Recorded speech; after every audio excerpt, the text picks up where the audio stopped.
فرقان حمید کے 28ویں پارے سورۃ التحریم مدنی سورہ کی آیت نمبر 6 کی تلاوت کا شرف اس فقیر گناہگار نے حاصل کیا ہے۔ باری تعالیٰ جل شانہ نے اس آیت کریمہ میں ارشاد فرمایا، یا ایھا الذین آمنوا، اے ایمان والو، قوا انفسکم، اپنی جانوں کو، واہلیکم، اور اپنے گھر والوں کو، نارن، بچاؤ، آگ سے، قو، بچاؤ، انفسکم واہلیکم، نارا، آگ سے، وقودها الناس والحجارہ، جس کے ایندھن آدمی اور پتھر ہیں۔ آیت شریفہ سورۃ التحریم کی نمبر 6، اس میں یہاں تک جو تلاوت ہوئی اس میں اللہ تبارک و تعالی نے فرمایا، اے ایمان والو، اپنی جانوں کو یعنی اپنے آپ کو اور اپنے گھر والوں، اہل و عیال، بیوی بچے اس میں داخل ہو گئے، بچاؤ، حفاظت کرو، نارا، آگ سے، جہنم کی آگ سے بچاؤ، وقودها الناس والحجارہ، جس کے ایندھن آدمی اور پتھر ہیں۔ اب مفسرین نے فرمایا کہ اللہ تعالیٰ نے اس آیت کریمہ میں اللہ تعالیٰ اور اس کے رسول کی فرما برداری، اطاعت گزاری کے ذریعے اپنے آپ کو اور اپنی آل اولاد کو دوزخ سے بچانے کا حکم دیا۔ جہنم، دوزخ ایک ہی بات کہ بچاؤ۔ تو بچاؤ کا مطلب کیا ہے کہ وہ طریقے دنیا میں اختیار کرو جس سے تم اور تمہاری آل اولاد جہنم میں جانے سے بچ جائیں، دوزخ کی آگ سے بچاؤ ہو جائے۔ اب مثال یہ ہے کہ جیسے دنیا میں کہیں آگ لگ جائے اور نظر آ جائے کہ آگ لگی ہوئی ہے، تو کوئی جاتا ہے آگ میں کودنے؟ نہیں جاتا۔ بیوی بچوں کو جانے دے گا؟ نہیں دے گا۔ مثال ہے، آسان مثال، کہ دنیا میں کہیں آگ لگ جائے اور نظر آ جائے کہ شعلے بھڑک رہے ہیں، آگ لگی ہوئی ہے، تو کون پاگل ہے کہ جو آگ میں کودے گا، آگ میں جائے گا؟ نہ خود جائے گا، نہ بیوی بچوں کو جانے دے گا۔ اب اسی طرح اللہ تعالیٰ نے دوزخ کی آگ کا ذکر فرمایا کہ جہنم بھی ایک آگ ہے، دوزخ بھی ایک آگ ہے جو دنیا کی آگ سے کہیں زیادہ گرم، کہیں زیادہ تیز، کہیں زیادہ شدید ہے۔ دنیا کی آگ کا تو کوئی مقابلہ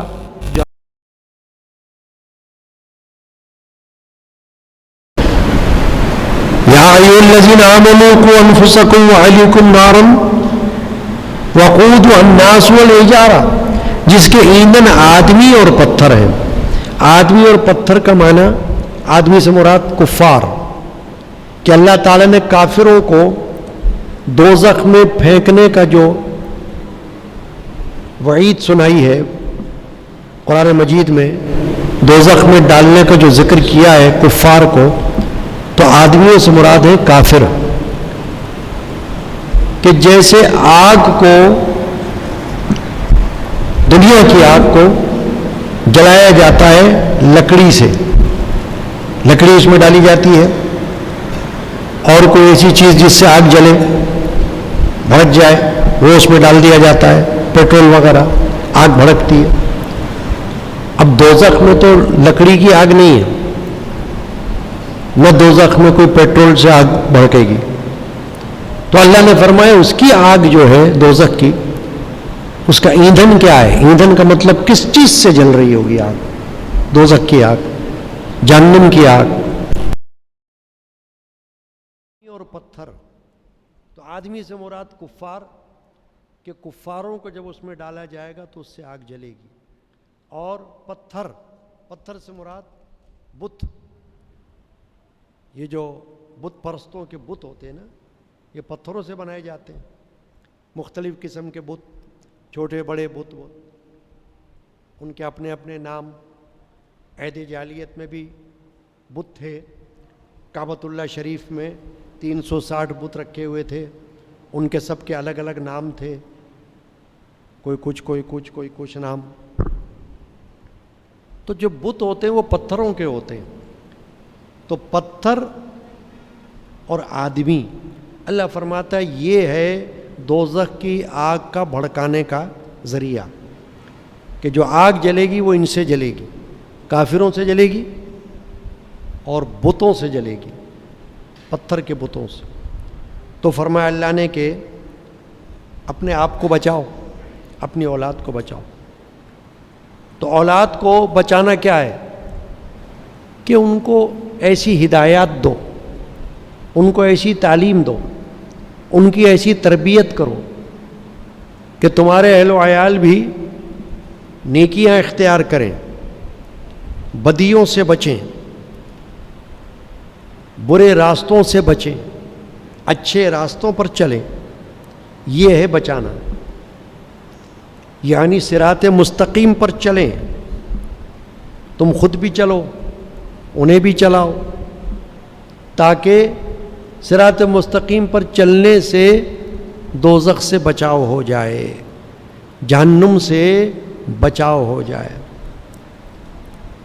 اور عبادت گزار ہونے کے بعد بھی اللہ تعالیٰ سے دعا مانگتے رہو کہ اللہ ہمیں دوزخ کے عذاب سے بچانا.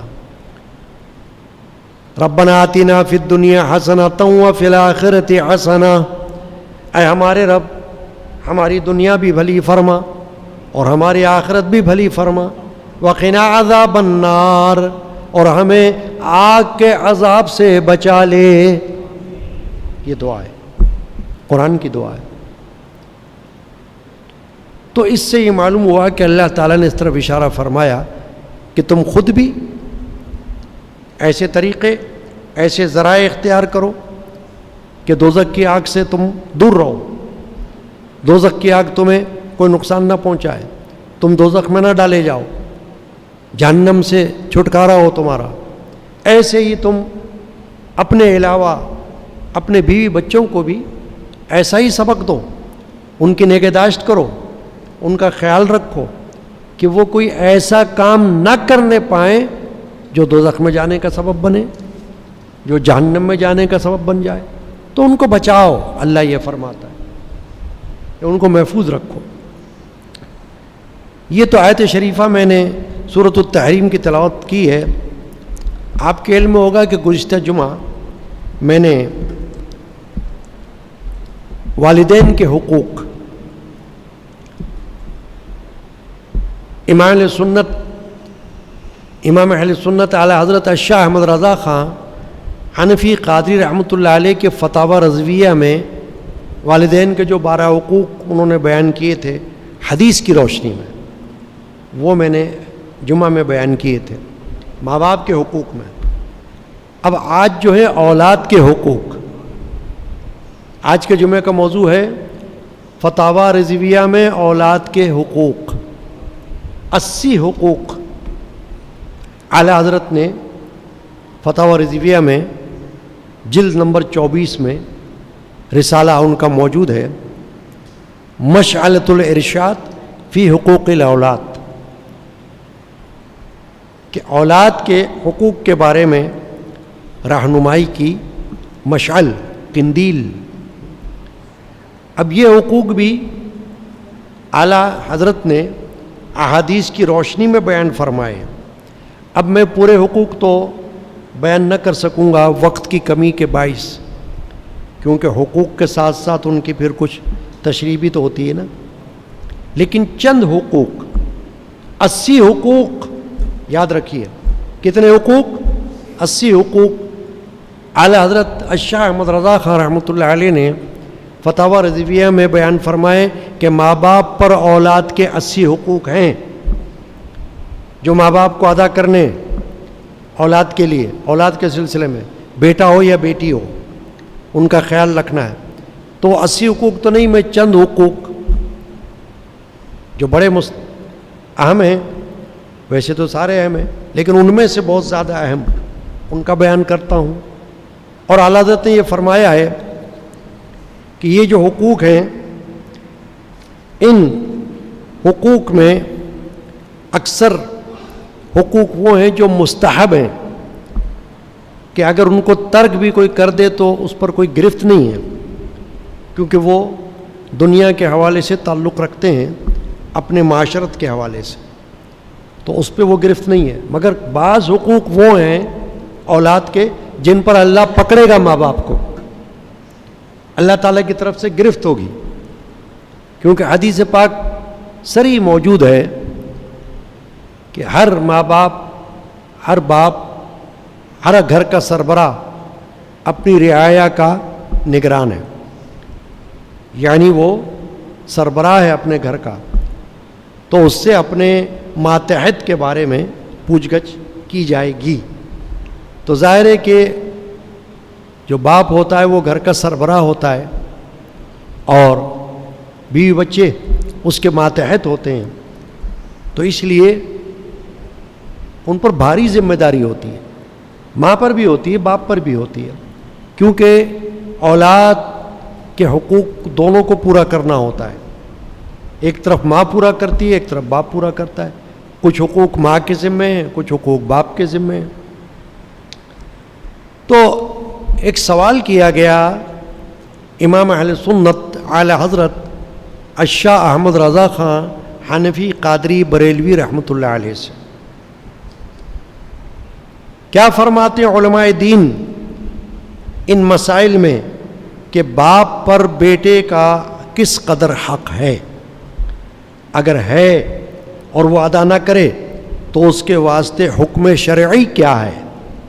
یہ سوال کیا گیا اعلیٰ حضرت سے، جس کو کہتے ہیں فتویٰ پوچھا گیا، استفتاء۔ جیسے آپ کبھی کوئی فتویٰ دارالعلوم وغیرہ میں جا کے لیتے ہو نا کہ کیا حکم ہے اس بارے میں، کیا فرماتے علماء دین، تو کسی نے اعلیٰ حضرت سے یہ فتویٰ پوچھا کہ باپ پر بیٹے کا کیا حق ہے، وہ بیان فرما دیجئے، اور اگر وہ ادا نہ کرے تو پھر باپ کے واسطے کیا حکم ہے، یعنی باپ پر کیا گرفت ہوگی، باپ کی کیا پکڑ ہوگی، باپ پر کیا حکم لگے گا، یہ پوچھا۔ تو اعلیٰ حضرت نے جو جواب دیا شروع میں، وہ آپ نے یہ فرمایا اللہ عز و جل نے اگرچہ والد کا حق ولد پر نہایت اعظم بتایا، یہاں تک کہ اپنے حق کے برابر اس کا ذکر فرمایا کہ انشکر لی والی والدیک، حق مان میرا اور اپنے ماں باپ کا۔ پہلے تو اعلیٰ حضرت نے فرمایا کہ اگرچہ والد کا حق اولاد پر بہت بڑا ہے، والدین کا حق، کہ قرآن میں اللہ نے بالکل صریح الفاظ میں یہ فرما دیا ہے کہ میرا شکر کر اور اپنے ماں باپ کے ساتھ بھی احسان کر، ان کا شکر بھی ادا کر۔ تو اعلیٰ حضرت فرماتے ہیں کہ پہلے تو یہ جان لو کہ اولاد پر ماں باپ کا حق بہت بڑا ہے۔ پھر جو سوال کیا گیا تھا وہ سوال تھا اولاد کے حقوق کے بارے میں کہ بیٹے کا حق کیا ہے یا بیٹی کا حق کیا ہے۔ تو اعلیٰ حضرت فرماتے ہیں مگر ولد کا حق بھی والد پر عظیم رکھا ہے، یعنی کہ بیٹے کا حق بھی والد کے اوپر بہت بڑا ہے جو اللہ نے رکھا ہوا ہے کہ ولد مطلق اسلام، پھر خصوص جوار، پھر خصوص قرابت، پھر خصوص عیال، ان سب حقوق کا جامع ہو کر سب سے زیادہ خصوصیت خاصہ رکھتا ہے، اور جس قدر خصوص بڑھتا جاتا ہے حق اشد و عاقد ہوتا جاتا ہے۔ یعنی فرماتے ہیں کہ چونکہ بیٹا جو ہے وہ مسلمان ہے، مسلمان باپ کا بیٹا مسلمان ہوگا تو ایک حق تو اسلام کا ہو گیا، اس کا ایک اس کے ساتھ رہتا ہے اس کا حق ہو گیا، ایک اس کے ساتھ رشتہ وہ خون کا رشتہ ہے. بیٹا یا بیٹی کون سا رشتہ رکھتے ہیں باپ سے؟ خون کا، خونی رشتہ نا، جس کو کہتے رحم کا رشتہ. ماں اور باپ کا رشتہ خونی رشتہ ہے. تو فرمایا کہ یہ پھر خصوص عیال کہ جو بیٹا یا بیٹی ہوتے ہیں وہ ماں باپ کے عیال کہلاتے ہیں، بچے کہلاتے ہیں. تو فرمایا ان سارے حقوق کو ملا کر اگر دیکھو تو پھر بڑی خصوصیت ہو جاتی ہے. اور جس قدر خصوص بڑھتا جاتا ہے فرماتے ہیں کہ حق اشد، زیادہ شدید ہو جاتا ہے اور تاکید کے ساتھ ہوتا ہے، اشد و آکد ہوتا جاتا ہے.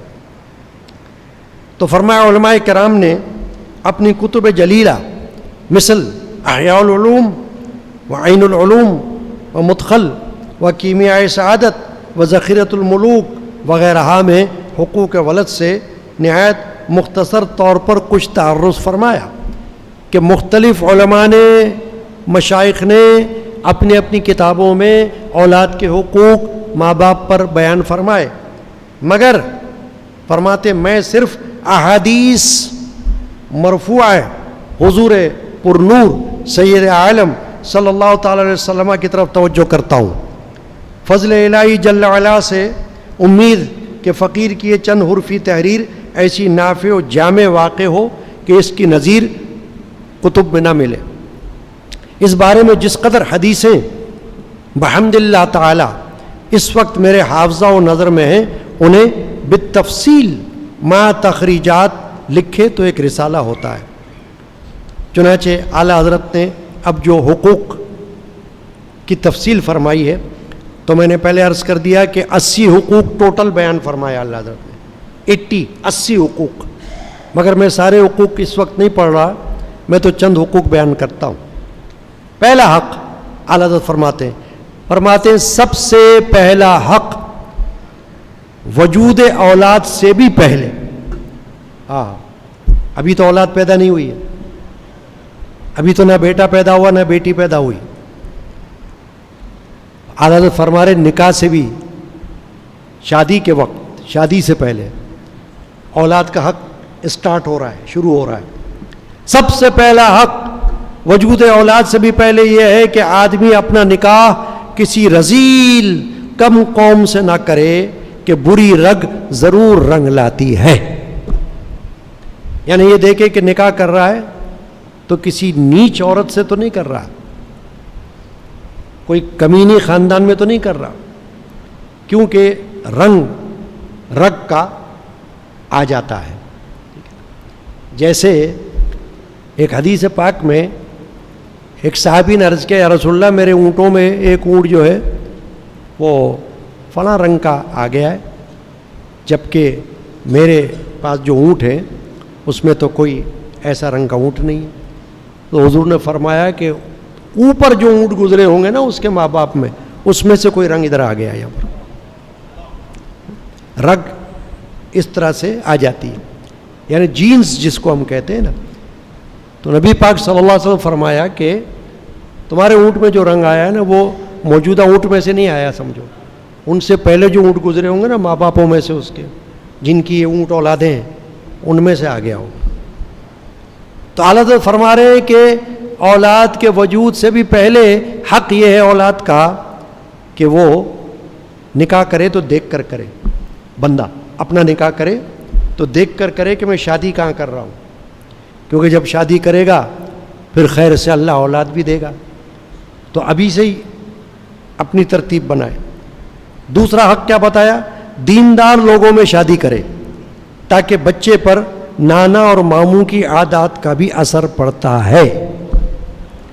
یعنی جو لڑکی کا خاندان ہے اس کے اندر دینداری کو بھی دیکھے کہ دینداری ہے یا نہیں. فرمایا نانا اور ماموں ان کی عادات کا بھی بچوں کے اندر رنگ آ سکتا ہے، اثر آ جاتا ہے. ایک حق یہ بتایا جماع کی ابتدا بسم اللہ سے کرے ورنہ بچے میں شیطان شریک ہو جاتا ہے.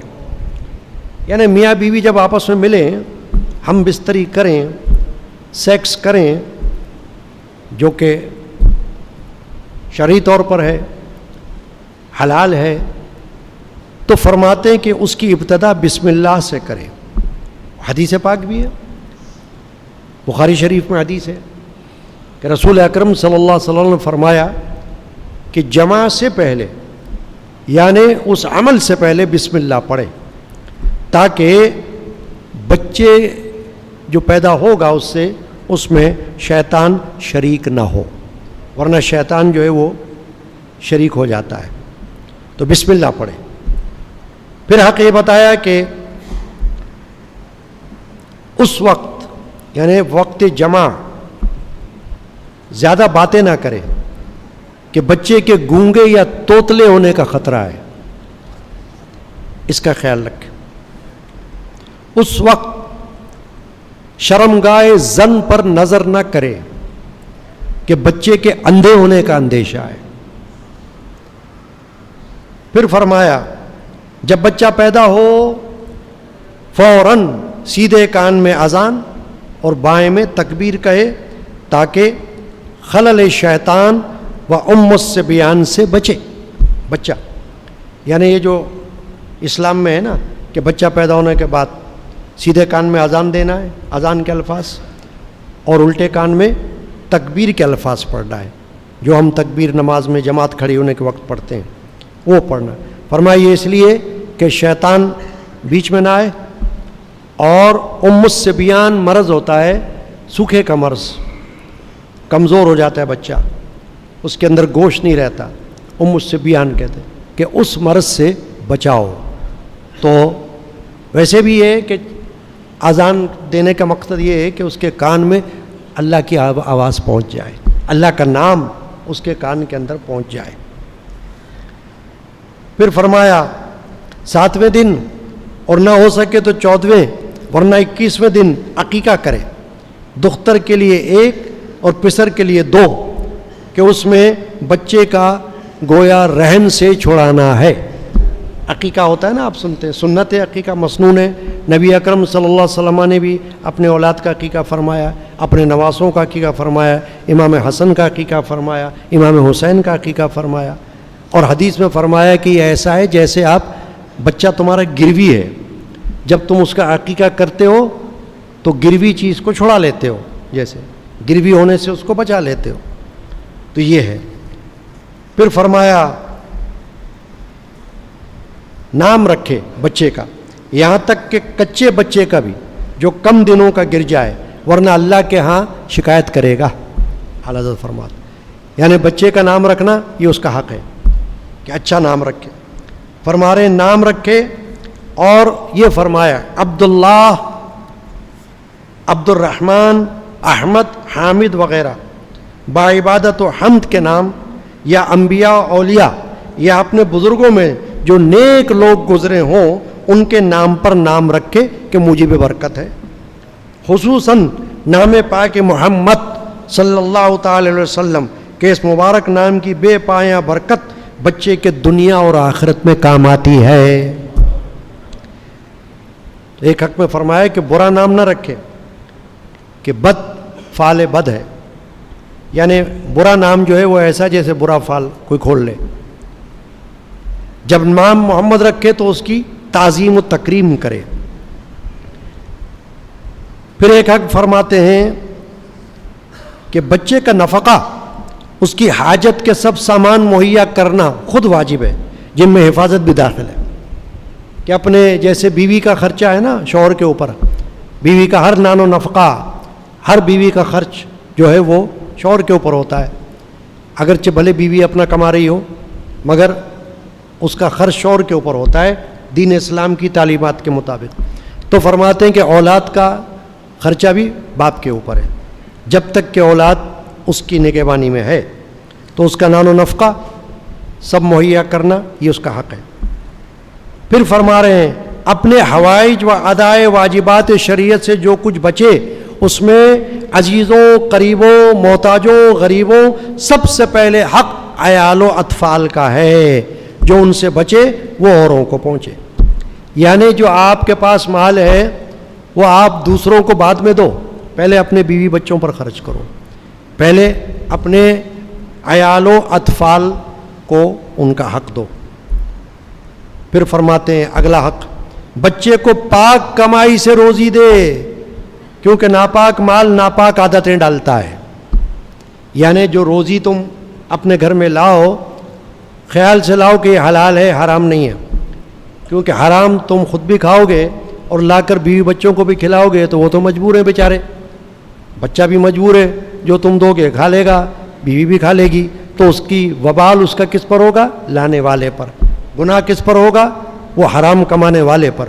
پکڑ اللہ کی کس کو ہوگی؟ اس بندے کو ہوگی جس نے حرام کمایا، جس نے حرام مال لایا گھر کے اندر. تو فرما رہے ہیں کہ پاک کمائی سے روزی دو اپنے بچے کو، کیونکہ ناپاک مال ناپاک عادتیں اس کے اندر پیدا کر سکتا ہے. پھر فرمایا اولاد کے ساتھ تنہا خوری نہ برتے، بلکہ اپنی خواہش کو ان کی خواہش کے تابع رکھے. جس اچھی چیز کو ان کا جی چاہے انہیں دے کر ان کے طفیل میں آپ بھی کھائے، زیادہ نہ ہو تو انہی کو کھلائے. دیکھ لیں آپ کے ساتھ کہ بھائی اکیلا کھانے سے بچے، بچوں کو ساتھ میں کھلائے، اور جس چیز کی ان کو خواہش ہو بچوں کی وہ چیز ان کو دے کھانے کے لیے، حلال میں سے، طیب میں سے. اور اگر زیادہ نہ ہو تو کوشش کرے کہ خود نہ کھائے، ان کو کھلا دے. پھر فرماتے ہیں خدا کی ان امانتوں کے ساتھ مہر و لطف کا برتاؤ رکھے، انہیں پیار کرے، بدن سے لپٹائے، کاندھے پر چڑھائے. یعنی بچوں کے ساتھ اس طرح ہنسی مذاق کرے جس طرح سرکار دو عالم صلی اللہ علیہ وسلم بچوں کے ساتھ محبت رکھتے تھے. آپ دیکھیں احادیث شریفہ میں مثالیں موجود ہیں کہ نبی پاک صلی اللہ علیہ وسلم نماز میں ہوتے، سید الشہداء امام حسین رضی اللہ تعالی عنہ آپ کے پیروں کے نیچے سے نکل کے وہاں چلے جاتے. نبی پاک صلی اللہ علیہ وسلم رکوع میں ہوتے، امام حسین اوپر چڑھ جاتے. نبی پاک صلی اللہ علیہ وسلم سجدے میں ہوتے، امام حسین اوپر چڑھ جاتے. اور ایک حدیث میں موجود ہے کہ ایک صحابی نے جب حضرت سید الشہداء امام حسین کو دیکھا کہ وہ نبی پاک صلی اللہ علیہ وسلم پر اوپر چڑھے ہوئے ہیں اور حضور صلی اللہ علیہ وسلم اس طرح بنے ہوئے جیسے یہ گھوڑے کی شکل ہوتی ہے نا، اس طرح ہم اوپر بٹھاتے ہیں بچے کو، تو اس نے کہا کہ سبحان اللہ کتنی اچھی سواری ہے. اس نے رسول پاک کی طرف اشارہ کیا کہ سبحان اللہ سواری کتنی اچھی ہے. حضور نے فرمایا دیکھو سوار بھی کتنا اچھا ہے. سبحان اللہ و بحمدہ، کہ دیکھو سوار بھی کتنا اچھا ہے. تو اولاد کے ساتھ ان کا حق یہ بتایا کہ ان کو اپنے ساتھ چپٹائے، لپٹائے، کاندھے پر چڑھائے، ان کے ساتھ کھیلے. پھر ایک حق بتا رہے ہیں ان کے ہنسنے کھیلنے بہلنے کی باتیں کرے، ان کی دلجوئی، دلداری، رعایت، محافظت ہر وقت، حتیٰ کہ نماز و خطبے میں بھی ملحوظ رکھے. تو حفاظت نماز و خطبے میں ملحوظ رکھنا کیا ہے؟ وہ ایسا ہے کہ اگر بندہ نماز پڑھ رہا ہے اور دیکھے کہ میری اولاد جو ہے، بیٹا یا بیٹی کسی ایسی طرف جا رہا ہے کہ جس میں اس کو خطرہ ہے، تو نماز توڑ دے اور اس کو بچائے. یہ ہے محافظت اس کی. یہ نہیں کہ نماز میں لگا رہے، بیٹا بھلے آگ میں گر جائے، بیٹا بھلے گرم پانی میں گر جائے، بیٹا بھلے پانی کی ٹینک میں گر جائے، بچہ نہیں. یعنی اگر پتہ چل جائے کہ میں تو نماز میں ہوں مگر بچہ جو ہے اگر میں نے اس کو نہیں بچایا تو وہ تو نقصان میں پڑے گا، تو اس وقت اس کو بچائے. پھر فرما رہے ہیں نیا میوہ، نیا پھل پہلے انہی کو دے کہ وہ بھی تازہ پھل ہیں، نئے کو نیا مناسب ہے. کہ بازار میں جو سیزن کا پھل آتا ہے نا نیا، وہ گھر میں لائے تو اپنے بچوں کو دے، اولاد کو دے، یہ ان کا حق ہے.